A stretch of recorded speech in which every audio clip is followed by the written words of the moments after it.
Hai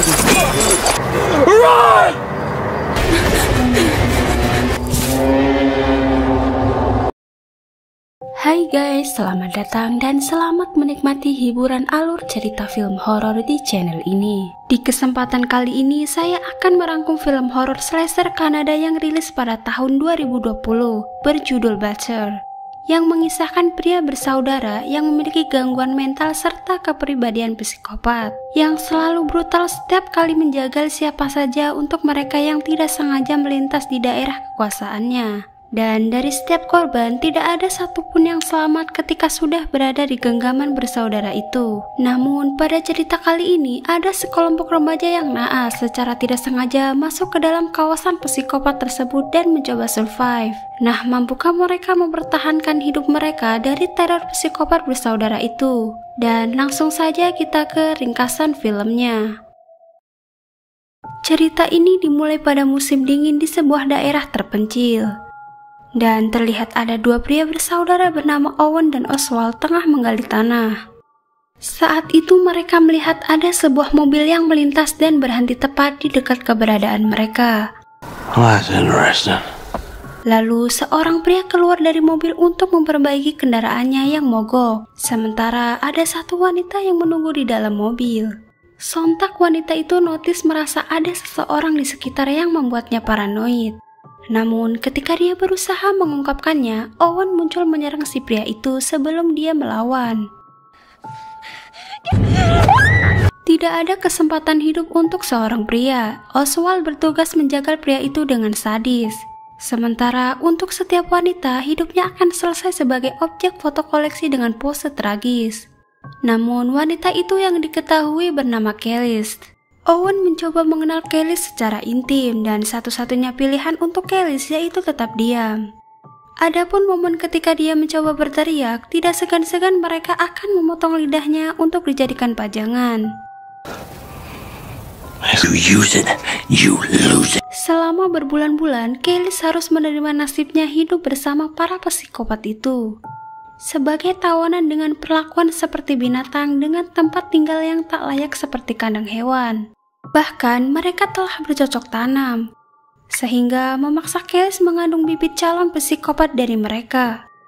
Kemudian kita akan melihat kisah baru dari perjalanan 4 remaja yang tengah berkendara, melintas jalanan sepi di sebuah tempat terpencil.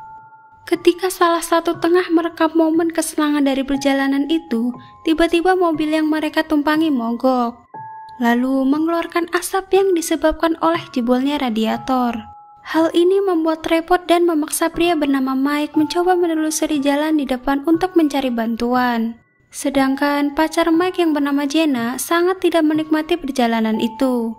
Pasalnya karena hubungan percintaan mereka sedang tidak baik-baik saja. Maka dari itu, wanita bernama Taylor inisiatif menemani Mike pergi mencari bantuan. Setelah mereka pergi, Jenna dan satu pria yang bernama Chris harus sabar menunggu dan berharap mereka segera cepat mendapatkan bantuan.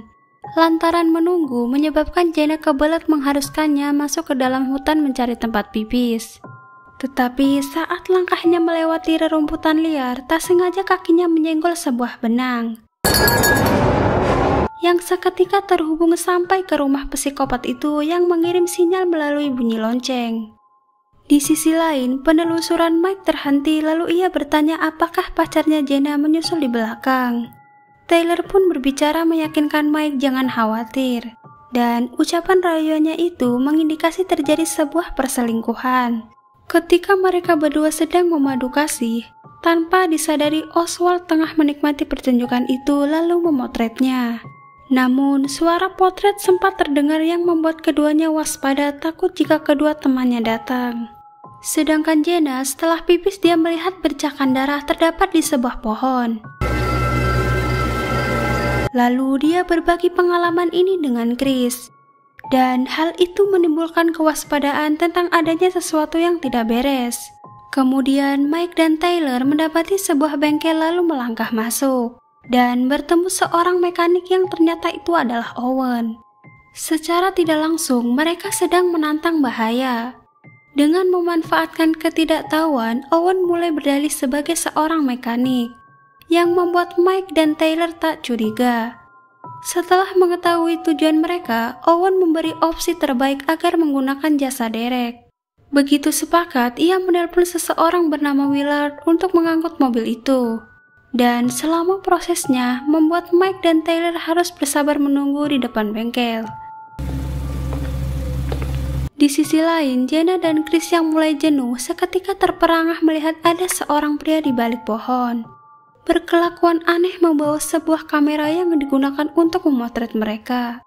Hal ini menimbulkan sebuah pertanyaan siapa orang itu dan apa yang dilakukannya, sehingga membuat mereka berdua cemas. Lantas Chris dan Jenna memilih pergi meninggalkan mobil menyusul yang lain. Sementara itu, Taylor yang tak sabar menunggu justru pergi meninggalkan Mike sendirian. Lalu suara marah-marah Owen yang sedang kesulitan mengerjakan sesuatu menarik simpati Mike yang tak ragu masuk ke dalam bengkel untuk membantunya. Why don't you let me give it a go? Akan tetapi, hal ini adalah skema jahat Owen untuk mendapatkan celah agar mudah melumpuhkan Mike. Tidak berselang waktu lama, Taylor kembali. Tetapi dia hanya datang untuk diberitahu bahwa Mike sedang berada di dalam toilet bengkel. Owen mempersilahkan Taylor yang tak curiga untuk masuk menemui Mike secara langsung. Namun Taylor seketika tahu bahwa dia telah terjebak. Dan saat itu juga rencana buruk Owen berhasil melumpuhkan mereka berdua. Setelah itu, Owen membungkus Taylor, lalu mulai mengintimidasi Mike, bahkan dia tahu perselingkuhannya dengan Taylor. Maka dari itu, sebuah setruman listrik menjadi alat yang digunakan Owen untuk menghukum alat kemaluannya. Similar, but they ain't the same.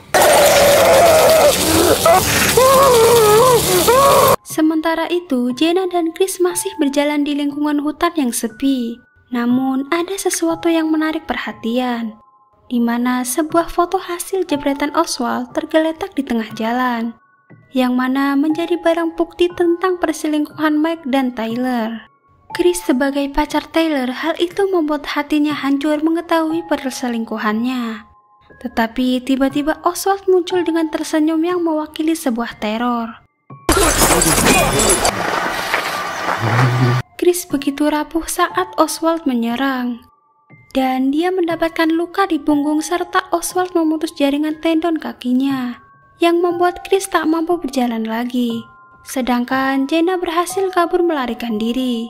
Jenna memanfaatkan sebuah pohon besar untuk bersembunyi, sehingga hal itu dapat mengelabuhi pengejaran Oswald. Karena kehilangan jejak, Oswald kembali lalu dia memungut sebuah batu untuk memukul Chris sampai pingsan. Di waktu yang sama, Jenna mencoba keluar dari zona hutan dan secara kebetulan ada seorang pengendara mobil yang melintas.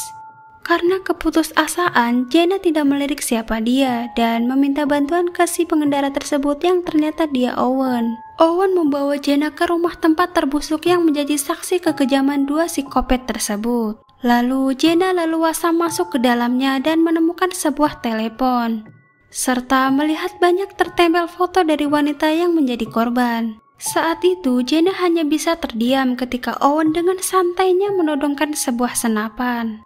Tidak ada pilihan selain dirinya harus menuruti perintah Owen untuk membopong bungkusan tubuh Taylor yang tersimpan di dalam mobil.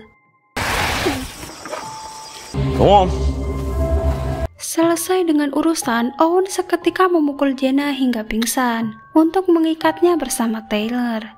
Baik ketika sudah memastikan pergerakan dan suara kedua wanita itu terkunci, Oswald memasukkan tubuh Chris sebagai objek untuk membuktikan kesadisan dua psikopat tersebut. Lantas di depan mata dua wanita itu, Chris yang masih hidup hanya bisa pasrah ketika Oswald dengan tega memelintir kepalanya hingga tewas. Kengerian itu menyebabkan rasa mual untuk Taylor yang mengeluarkan sisa makanan dari mulutnya. Selama jasad Chris masih segar, Oswald segera melakukan tugas terakhir. Untuk setiap korbannya yang sudah tewas akan dipotong-potong menjadi beberapa bagian. Sementara itu, Owen kembali mengendarai mobil untuk menjemput Mike yang masih berada di bengkel. Saat momen dua psikopat itu disibukkan, Jenna dan Taylor menggunakan kesempatan untuk melepaskan ikatan. Adapun cara untuk kabur yaitu saat Oswald mengetahui kegaduhan tersebut. Baik ketika itu juga dengan sigap mereka langsung mengurungnya lalu melarikan diri. Di pelarian itu Jenna dan Taylor satu sepemikiran dan terbesit di dalam ingatan bahwa mereka sedang menunggu petugas jasa derek. Lalu pada saat keduanya kembali ada seorang pria yang diketahui bernama Willard sedang bersiap untuk menderek mobil itu. Namun, kesulitan Jenna dan Taylor hanya direspon dingin oleh Willard. Meski begitu, mereka percaya bahwa pria tersebut adalah orang baik yang berkenan untuk menderek mobil dan mengantarkan mereka melapor ke polisi. Selama di perjalanan, semua nampak normal, tidak ada perilaku yang mengindikasi kejahatan dari Willard. Namun, ketika sampai di sebuah lapak tersimpannya puluhan bangkai mobil, Willard memberhentikan mereka.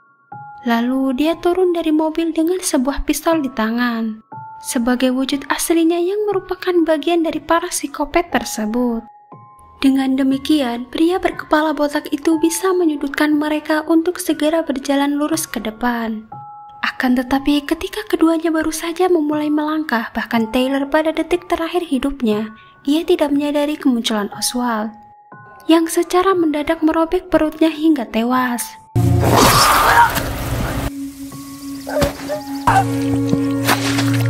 Pada akhirnya, situasi semakin sulit ketika Oswald dan Willard yang ternyata adalah sang paman kembali menyeret Jenna masuk ke dalam lingkaran para psikopat tersebut. Sebelum kurungan membatasi pergerakan Jenna, tanpa diketahui oleh mereka, Jenna mengantongi sebuah senjata yang ia temukan. Lalu Jenna ternyata dijebloskan ke dalam kurungan bersama Kelis, dengan penampilannya yang memberi bukti bahwa dia sudah sejak lama terkurung di situ. Lebih mirisnya, Owen telah memotong lidah Kelis, membuat dia bisu permanen. Jenna turut prihatin kepada Kelis dan senjata itu digunakan untuk melepaskan ikatan tangannya. Ada kecerobohan di mana Jenna mengizinkan Kelis menyentuh benda itu, yang disalahgunakan untuk mengakhiri hidupnya karena ia tak sanggup menjalani penderitaan. Hal ini diketahui oleh Oswald karena sebuah bukti cinta kepada Kelis. Kematiannya membuat pria itu murka. Jenna dituduh yang membunuh. Oswald melampiaskan kemarahannya dengan memukul Jenna sampai pingsan. Ketika Owen tiba, rumah terlihat kacau. Oswald disalahkan atas apa yang telah terjadi, sehingga hal itu memicu sebuah pertengkaran. Begitu mereka mereda, Oswald pergi menenangkan diri sementara Owen yang hendak membereskan rumah. Tetapi satu hal telah diabaikan di mana memang tangan dan mulut Jenna terkunci. Namun mereka lupa untuk mengikat kakinya. Lantas secara diam-diam Jenna telah berhasil keluar, tanpa diketahui Owen yang sibuk mengurus mayat Kelis. Lalu saat hendak menggunakan mobil Owen untuk kabur, Jenna menemukan Mike terjebak di dalam mobil. Setelah terbebas dari jeratan yang membelenggu, ada kesempatan besar untuk melarikan diri. Tetapi senjata api Owen yang tertinggal di mobil membuat Mike percaya diri, menggunakan kesempatan itu untuk membalas dendam. Dengan senjata api di tangannya, Mike sangat percaya diri masuk ke dalam tempat busuk itu untuk membantai semuanya. Sedangkan Jenna turut mengikuti Mike dari belakang sampai di mana Owen muncul, dan berusaha membacok Mike tepat di halaman samping tempat penjagalan. Mike berhasil menembak mati Owen, tetapi Mike segera ditembaki sampai sekarat oleh Willard yang tiba-tiba kembali muncul. Tetapi hanya berselang sesaat, Jenna menancapkan sebuah golok ke kepalanya yang seketika membunuh Willard. Pada momen tersebut, Oswald kembali lalu muncul seorang psikopat buruk rupa yang diduga masih saudara mereka, yang dilepaskan Oswald dan seketika mengakhiri hidup Mike secara brutal. Pada saat itu, satu-satunya harapan adalah kunci mobil Owen yang diberikan oleh Mike. Namun, ketika Jenna berhasil lari dan masuk ke dalam mobil, harapannya untuk lolos sirna, karena Oswald memungut pistol Willard lalu melepaskan tembakan yang tepat mengenai Jenna dan membunuhnya di dalam mobil, serta mendapatkan akses untuk makhluk tersebut masuk menghabisi Jenna di dalamnya. Kemudian film pun selesai. Kurang lebih itulah ceritanya. Secara keseluruhan, film ini memiliki rating 4,6 untuk sebuah film psikopat yang cukup sadis di dalam setiap adegannya. Pesan yang bisa dipetik dalam film ini yaitu perjuangan tidak selalu membuahkan hasil yang baik untuk para korban target incaran si psikopat. Mungkin sudah dulu, jika kalian suka boleh di-subscribe dong channel ini. Akhir kata, terima kasih dan sampai jumpa di video selanjutnya.